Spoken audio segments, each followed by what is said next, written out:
My table saw is not stationary, so what I'm going to do is create a mobile base so that way I could wheel it around my shop. And to do that, I'm going to start by milling up some 2x4s so that way I could get them S4S and then glue everything up into a large panel.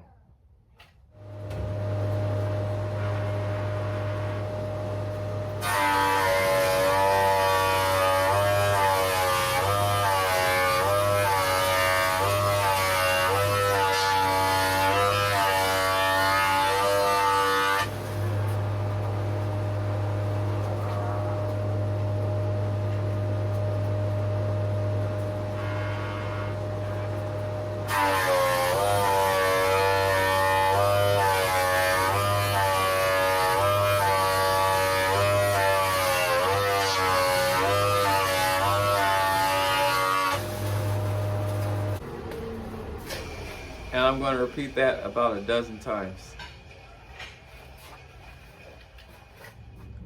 Now I'm going to run it through the thickness planer to get it to its final thickness.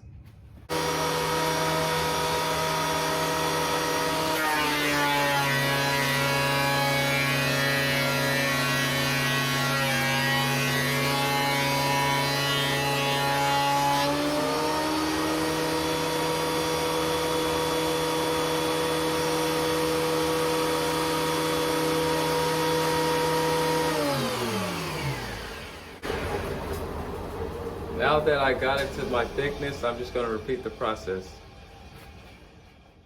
I've done some basic layout and I started at the ends and I marked 2 lines on the ends, and then I came back and marked the center line, and then from there I just evenly spaced out the lines where I'm going to be drilling my loose tenon joinery at.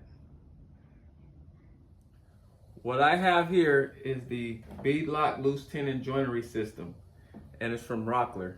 It looks like this. And what comes with the standard kit is just the basic setup for you to drill and space wood evenly. So I had to go out and get the spacer kit since I'm using thicker material. And to set this up, all I'm going to do is just add the spacer in between the drilling guide. And then once I'm ready and got it centered, all I'm going to do is just line this center line up with my center marks and clamp it down, and then drill all of the holes.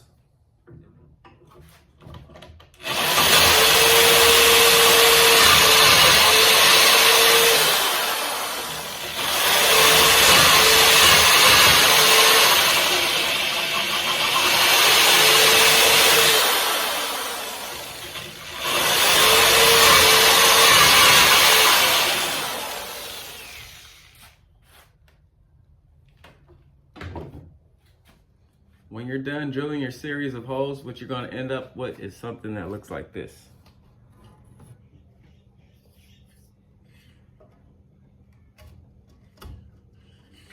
The tenon slips in the mortise real easy. Now, if you don't start out in the A position on the jig and you start with the B position, you're gonna end up with something that looks like this. A broken bit. And a mortise that is too wide. So always start in the A position and then slide it to the B position. All right. Before the glue goes on, I do a dry fit for the clamps to see if the panel need any extra clamps or any extra cauls. But the panel turned out pretty smooth with all the loose tenon joinery. So now I'm just gonna unclamp everything and glue it up. I cut the panel to its final size using a skill saw and a straight edge. Now what's left to do is to wrap it with the 1-bys, glue it, and screw it. Now that the glue has dried, I'm going to start and finish it with 80 grit sandpaper only, just because it's a mobile base and it needs nothing further than that.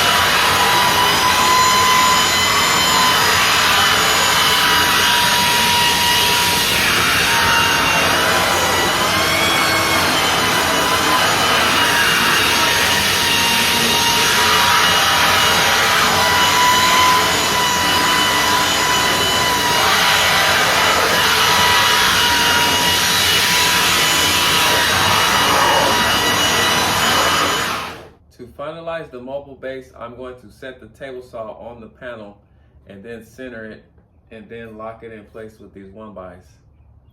So that way it'll give me a final measurement of the mobile base, and I just trace that and cut it out. To get this thing rolling around, I ordered the Vivor mobile base kit. It holds up to 400 pounds, and this table saw weighs about 400 pounds. I finished putting all the hardware together. It was pretty straightforward. All I did was drill a couple of holes, and that was it. I added a protective layer of shellac just to seal it and give it that amber color that kind of matches my table saw. So overall, I think this is pretty good. So let's load it up and see what it do with the table saw on it. I have it in the swivel position, and it moves left to right easily, front to back with no problem. Now I'm going to drop the caster so it could be in the rest position.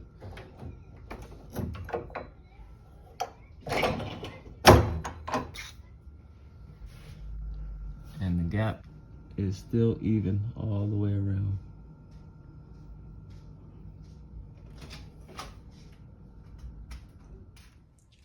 Now that you have built one, you can have your whole shop rolling around.